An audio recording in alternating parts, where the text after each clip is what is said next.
सिर्फ बिहार नहीं, पूरे हिंदुस्तान में जो है इस तरह की जनगणना होनी चाहिए। संख्या के हिसाब से कितनी जो है हिस्सेदारी है। वो जो नारा देते हैं कि सबका साथ और सबका विकास और सबका सहयोग, ये उसके बिल्कुल उलट है।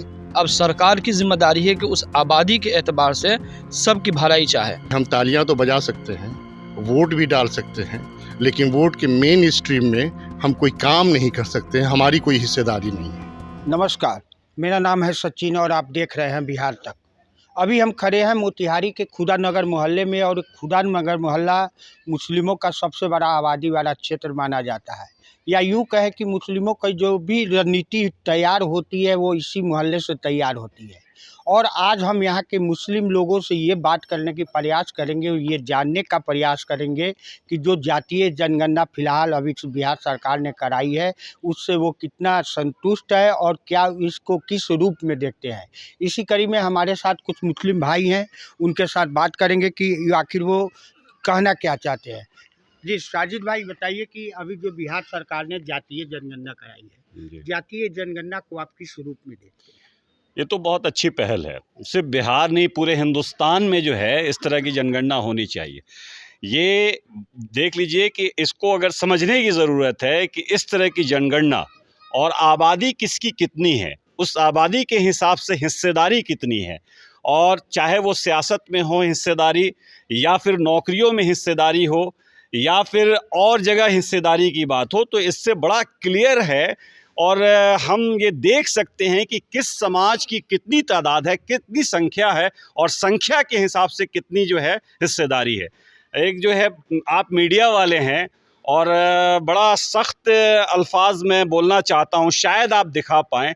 आज बिहार के अंदर मुसलमानों की आबादी 18% है और यादवों की आबादी जो है 14% है।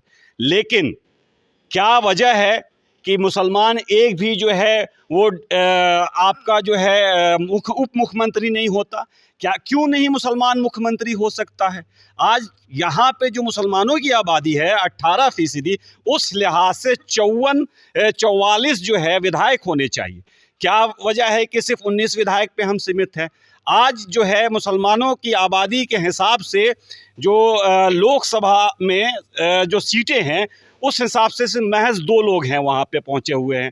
राज्यसभा में देखेंगे 3 सीट है तो 2 लोग पहुँचे हुए हैं। इस अनुपात में अगर देखा जाए तो हर जगह शोषण, हर जगह जो है एक्सप्लॉयटेशन जो है किया जा रहा है आबादी के हिसाब से। जब आप कहते हैं कि मुसलमानों की इतनी बड़ी आबादी, और आप बखूबी जानते हैं, ये पूरा बिहार जानता है कि मुसलमान जो है एक तरफा वोट देता है लालू प्रसाद यादव जी को, और यादव जहाँ जहाँ है वहाँ पे एक तरफा मुसलमान जो है वोट दे के जिताने का काम करता है। ये आज मुसलमान ही हैं कि बिहार की सियासत हमेशा जो है या तो कभी लालू जी के इर्द गिर्द रही है या कभी नीतीश जी के इर्द गिर्द रही है, ना कभी भाजपा इस पे काबिज हो चुकी है। लेकिन लोकसभा का जब इलेक्शन आता है तो भाजपा क्यों जो है वहाँ पे एक तरह से देखा जाए तो यादवों के वोट लेने में कामयाब हो जाती है, लेकिन मुसलमान टूटते नहीं हैं। भाई 95% मुसलमान जो हैं वो एक तरफा वोट दे रहे हैं। लेकिन अगर देखा जाए तो एजुकेशन के बारे में अगर देखा जाए या नौकरियों के बारे में देखा जाए मुसलमानों की, आप देख लीजिए ना, आज़ादी के वक्त 27% लिटरेसी रेट थी, आज घट के मुसलमानों की लिटरेसी रेट 1.5 से 2% हो गई है। क्यों हो गई है, ये बड़ा सवाल है। क्या किसको दोषी मानते हैं? ये दोषी हम मानते हैं, हम तो वैसे भी नुमाइंदों को दोषी मानते हैं जो हमारे बीच से चुन के जाते हैं, मुसलमानों का वोट पाके जाते हैं, और वहाँ पे जो उनकी ज़बान नहीं खुलती अपने आका के सामने, सर झुकाए जो है खड़े रहते हैं, एक लफ्ज़ नहीं बोलते हैं अपने हक हुकूक के बारे में, आवाज़ नहीं उठा सकते। वो जानते हैं कि जिस वक्त आवाज़ उठा दी गई लात मार कर निकाल दिया जाएगा। ऐसे ऐसे विधायक और MP हम चुनकर भेज रहे हैं जो अपने हक की आवाज़ नहीं उठा सकते। इतनी बड़ी तादाद मुसलमानों की, और इतना बड़ा वोट दे के जो है मुसलमान सत्ता पे काबिज कराते आया हुआ है। लेकिन मुसलमानों की ये हालत क्यों है, ये सोचने की ज़रूरत है मुसलमानों को। चलिए, आपका नाम क्या है? हमजद अली नाम है मेरा। हमजद जी, ये बताइए कि अभी ये साजिद भाई की बातों से क्या आप सहमत हैं? बिल्कुल सहमत है। देखिए, अभी जो जनगणना हुआ है उसमें एक सिंपल सा फंडा है। ये क्या है जनगणना?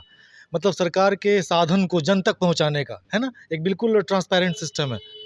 Like if someone is having a system, simple system, like a person he is gonna give, like get all this datas, कहाँ पे कितने बंदे हैं, क्या है, तो उसके हिसाब से फिर रिजर्वेशन भी मिल जानी चाहिए। मतलब बस रिजर्वेशन की मांग करते हैं। बिल्कुल अच्छा, लोकसभा चुनाव सर पे है। एक तरफ है मोदी जी हैं, दूसरी तरफ नीतीश कुमार हैं, बिहार से तेजस्वी यादव हैं।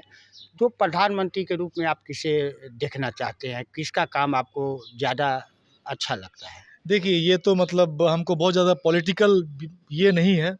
और अभी हम देख रहे हैं कि नीतीश कुमार जी जो हैं, जो ये अभी कंटिन्यूअसली मीटिंग की और सारे स्टेट्स में सभी को गैदर किया उन्होंने बिहार में। तो अभी तो हमने ये देखा कि उसी में ही बहुत सारा फूट है। तो अभी हम किसी को मतलब ये नहीं कर सकते हैं। जनगणना जो हुआ है अच्छा है। ये एक बात खुल कर के सामने आ गई है कि किसकी कितनी आबादी है, और जिसकी जितनी आबादी है उसके हिसाब से उसकी हिस्सेदारी भी होनी चाहिए, सत्ता में भी, शैक्षणिक संस्थानों में भी और सरकारी नौकरियों में भी। अभी जो मोदी जी का काम चल रहा है, विदेश में कई वर्षों से वो प्रधानमंत्री हैं। मोदी जी के काम को किस रूप में आप? मोदी जी का काम जो है वो जो नारा देते हैं कि सबका साथ और सबका विकास और सबका सहयोग, ये उसके बिल्कुल उलट है। और उनकी जो अभी तक जो योजना और रही है वो चंद लोगों को अमीर बना रहे हैं और देश के बाकी लोग गरीब होते चले जा रहे हैं। एक तरफ अगर नीतीश कुमार हो या फिर लालू यादव का परिवार हो, चाहे तेजस्वी हो, चाहे कोई भी हो, और एक तरफ मोदी हो, तो किसको आप पसंद करेंगे? नीतीश कुमार को। क्या नाम हुआ आपका? खुर्शीद इमाम। आप बताइए सर, जनगणना को किस रूप में देख रहे हैं? क्या इसे सही मानते ये बहुत हैं? अच्छा कदम है और ये पहला कदम है। इसका दूसरा कदम ये होना चाहिए कि जिसकी जितनी आबादी है उसके मुताबिक जो है हिस्सेदारी होनी चाहिए।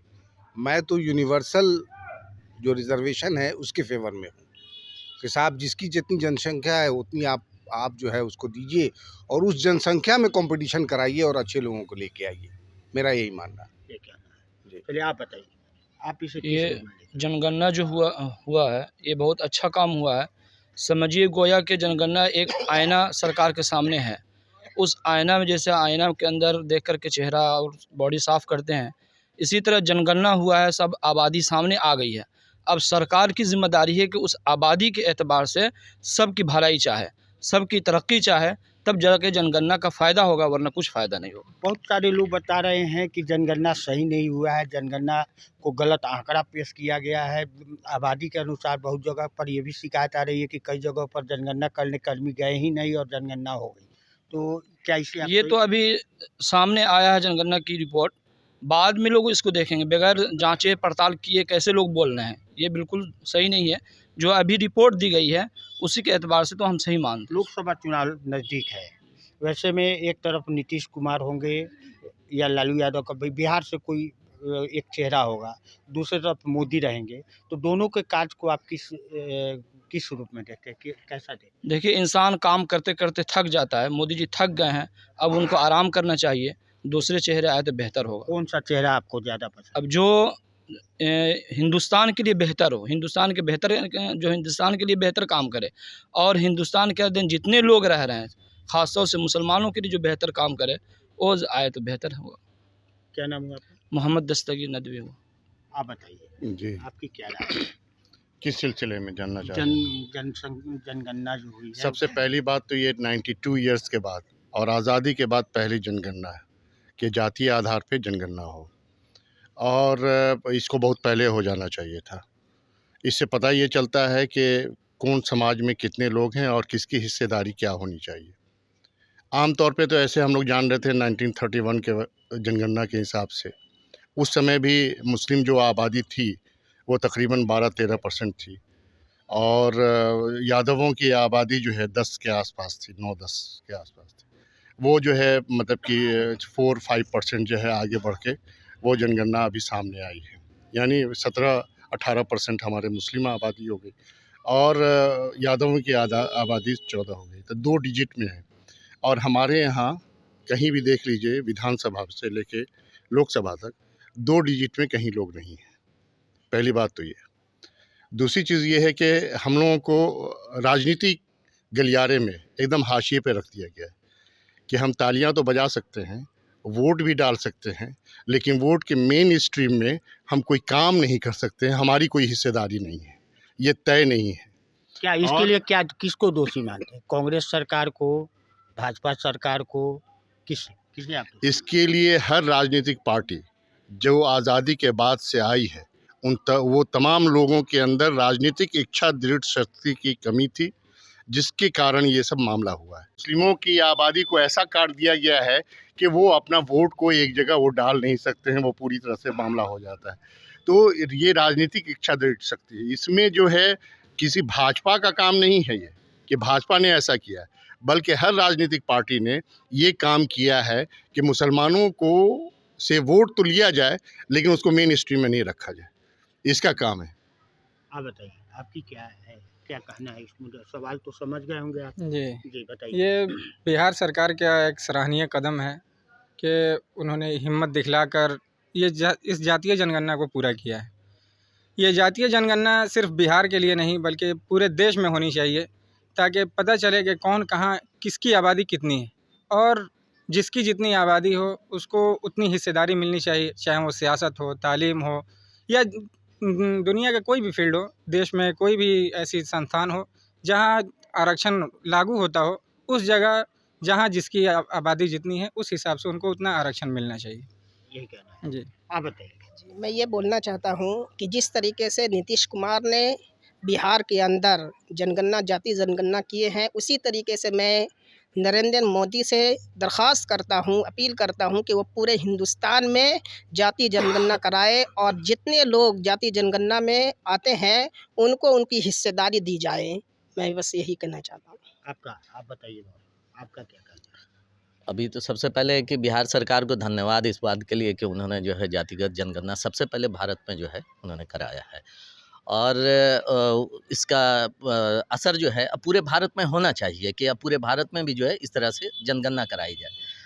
दूसरी बात ये है कि हमको जिस तरीके से जो परसेंटेज जो अभी निकल करके सामने आ रहा है, जाहिर है कि उस परसेंटेज के हिसाब से उसी जिसकी जितनी आबादी है उस हिसाब से तो उसका साथ मिलना ही चाहिए, मतलब उसको उसकी हिस्सेदारी मिलनी चाहिए हर फील्ड में, हर क्षेत्र में। लेकिन अभी जैसा हमारे बड़े भाई साहब कह रहे थे कि सरकार ने यहाँ जो भी राजनीतिक पार्टी है, अब इसमें किसी एक पार्टी का नाम नहीं है, हर राजनीतिक पार्टी ने जो है अपना ही सिर्फ साधा है कि मुसलमानों का तो वोट हमेशा उन्होंने लिया है। जाहिर है कि आप हमारे पास आए हैं, खुदानगर मोहल्ले में हैं, मैक्सिमम हम लोग मुस्लिम कम्युनिटी में ही जो है आप बातें कर रहे हैं, तो हम अपनी बात कह रहे हैं कि अगर देश का विकास चाहते हैं और इस राज्य का विकास चाहते हैं तो उसके लिए हर किसी का उसमें शामिल होना ज़रूरी है। तो जिस जाति की जितनी आबादी है, जिस धर्म की, जिस समुदाय की जितनी आबादी है, उस हिसाब से उसकी शमूलियत होनी चाहिए उसके जनसंख्या के हिसाब से। अब रह गई बात कि अगर उसका विकास आप नहीं चाहते हैं तो उसका नतीजा कि हम मुस्लिम कम्युनिटी हमेशा से जो है भारत में सेकुलर क्या कहते हैं कि पार्टियों के साथ रही है, हमेशा से। वो आप आज़ादी के टाइम देख लीजिए या आज़ादी के बाद से आज तक जो है हमेशा सेकुलर पार्टीज़ के साथ जो है वो कदम से कदम मिला करके चलती रही है। आज उन सेकुलर पार्टीज़ ने भी मुसलमानों का हक मारा है, चाहे वो कोई भी हो।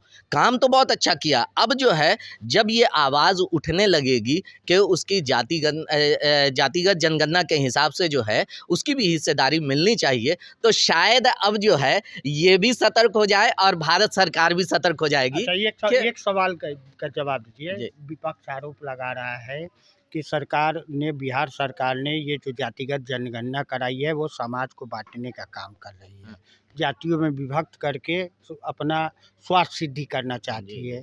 तो क्या ये विपक्ष का आरोप सही है? मतलब विपक्ष का तो आरोप इतना ही गलत है जितना सही अभी जो है ये जातिगत जनगणना की रिपोर्ट आई है कि कोई 2% और 3% जिसकी आबादी है और पूरे हिंदुस्तान में हर पोस्ट पर, हर ओहदे पर, हर महकमे में जो है उसी की हुकूमत है और वही वहाँ पर है। तो आप समझ सकते हैं कि ये सरासर झूठ है और गलत है।